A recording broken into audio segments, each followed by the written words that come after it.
Unajua mwanaume akilengwa, kawaida kuna vitu lazima atasema. Kuna vitu lazima atasema. Hata kama hataambia msichana, kuna vitu atajiambia kimoyomoyo ama aambie besti yake.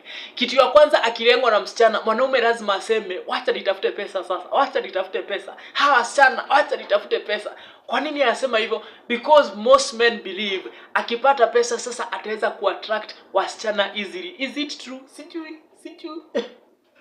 Sijui. By the way, sijuangi kama kuna mwanaume akona pesa mwenye analianga ati wasichana hawamtaki. Sijaipatana na mmoja. So hiyo ni kitu moja wanaume lazima wajiambie. Hiyo lazima ni kitu moja anasemanga. Asema wacha nitafute pesa. Wacha nitafute pesa. Kitu kingine mwanaume lazima aseme after kulengwa na msichana. Anasemanga huyu msichana atanitafuta. Huyu msichana atanitafuta. Siku moja tu huyu msichana atanitafuta.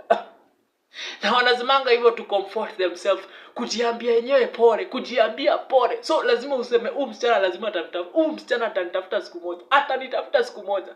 Ama wengine utasikia wanasema huyu msichana atanikumbuka siku moja, atanikumbuka siku moja.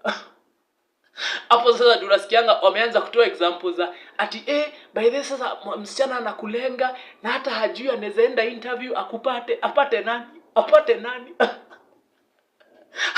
Hakuna kitu kama hiyo, lakini mwanaume lazima ajicomfort, ajiambie kitu kumtuliza at least for that moment.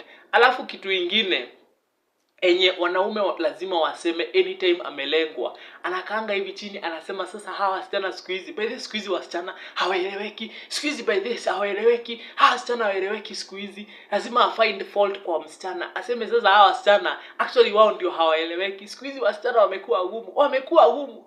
Wasichana si wagumu, ni wewe amekata. Ni wewe amekata na ni wewe amelenga. So wanaume lazima wajiambie hizo vitu so that I feel good about himself. Jukulengwa na msichana ikuwa kirahisi. I wish wasichana wanaweza kuwa wanaume for a day, alafu alengwe, asikie venye mwanaume anasikianga. Lakini unameza hiyo kiburi, unaendea msichana next. Kwani iko nini? These are the jokes of life.